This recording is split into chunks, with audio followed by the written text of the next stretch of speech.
Bismillahirrahmanirrahim. Assalamualaikum warahmatullahi wabarakatuh. Perkenalkan, nama saya Afifatul Masluki dari kelas Pendidikan Agama Islam 5B. Di sini saya akan menyampaikan bab tentang hukum waris Islam di Indonesia.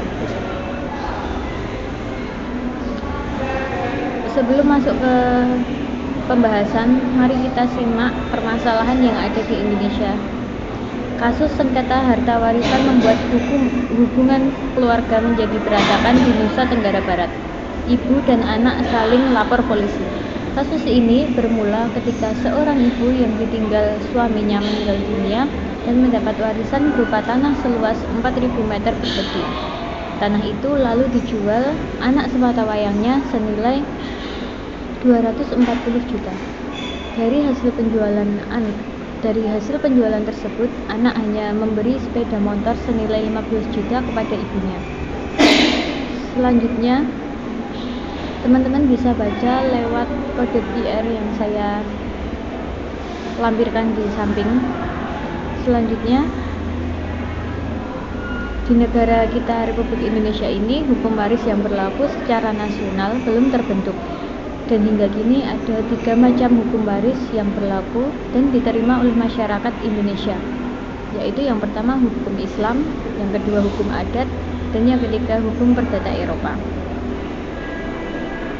Perlu kita ingat, bangsa Indonesia yang mayoritas beragama Islam tentunya mengharapkan berlakunya hukum Islam di Indonesia, termasuk hukum warisnya bagi mereka yang beragama Islam. Maka sudah selayaknya di dalam menyusun hukum waris nasional nanti dapatlah kiranya ketentuan-ketentuan pokok dalam hukum Islam dimasukkan ke dalamnya dengan memperhatikan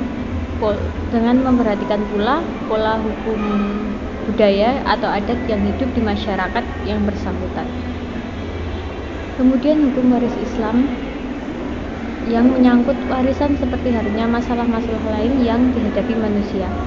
Ada yang sudah dijelaskan secara detail dalam Al-Quran dan hadis dengan keterangannya yang sangat detail, sehingga tidak timbul macam-macam interpretasi, bahkan mencapai ijma atau konsensus di kalangan ulama dan umat Islam.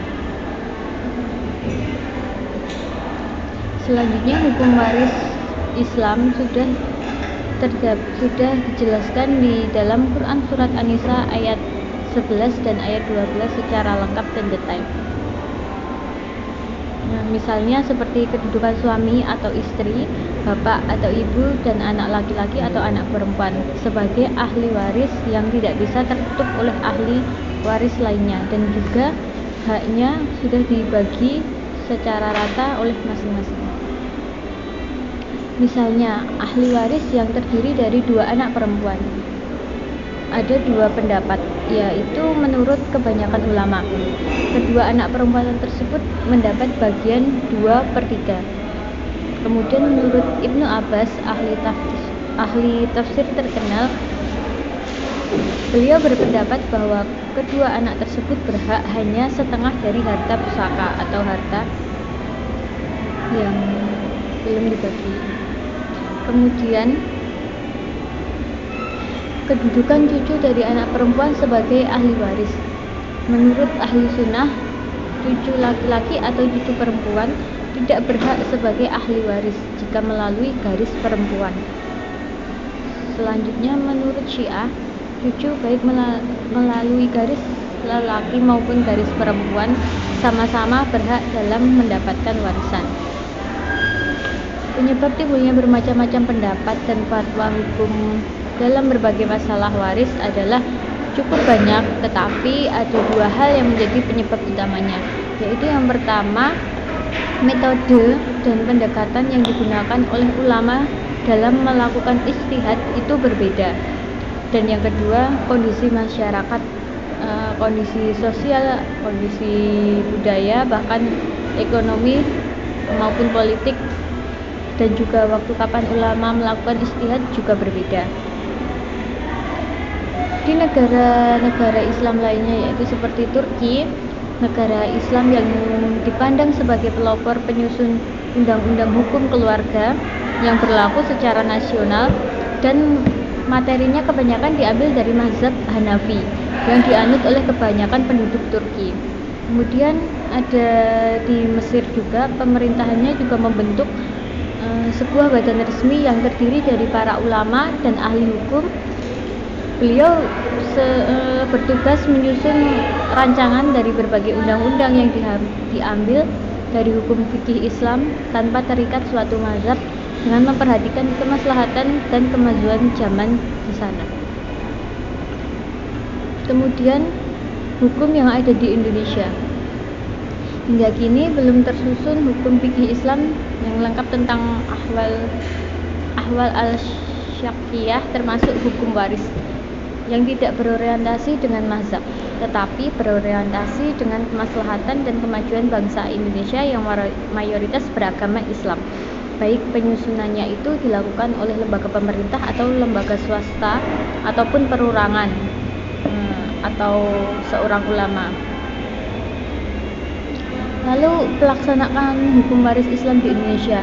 Sejak berdirinya kerajaan-kerajaan Islam di Nusantara seperti Demak dan lain sebagainya, dan juga pada zaman VOC, hukum Islam sudah dikenal dan dilaksanakan oleh umat Islam Indonesia sebagai konsekuensi iman dan perimanan mereka terhadap agama Islam.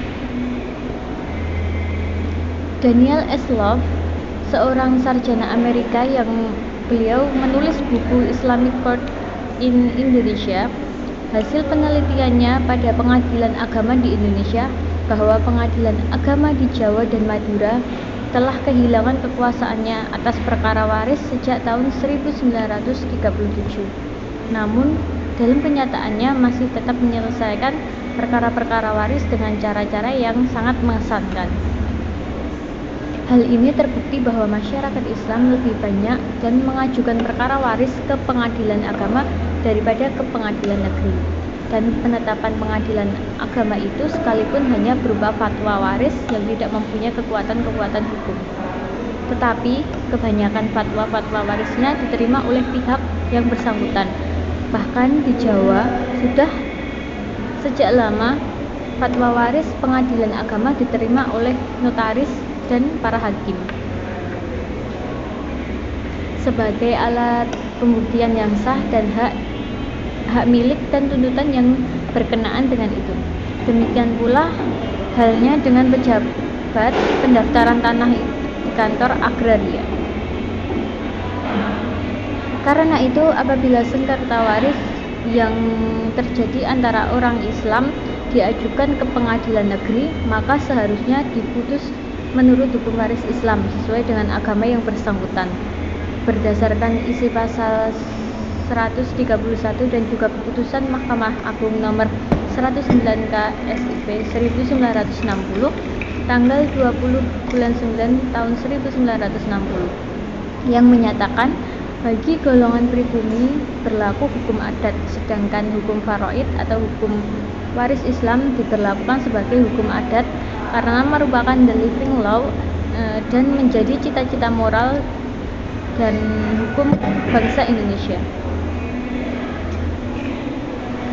Penjelasan lebih detail teman-teman bisa menyimak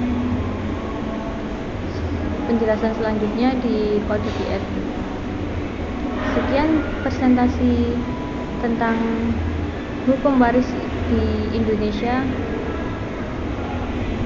Sekian, wassalamualaikum warahmatullahi wabarakatuh.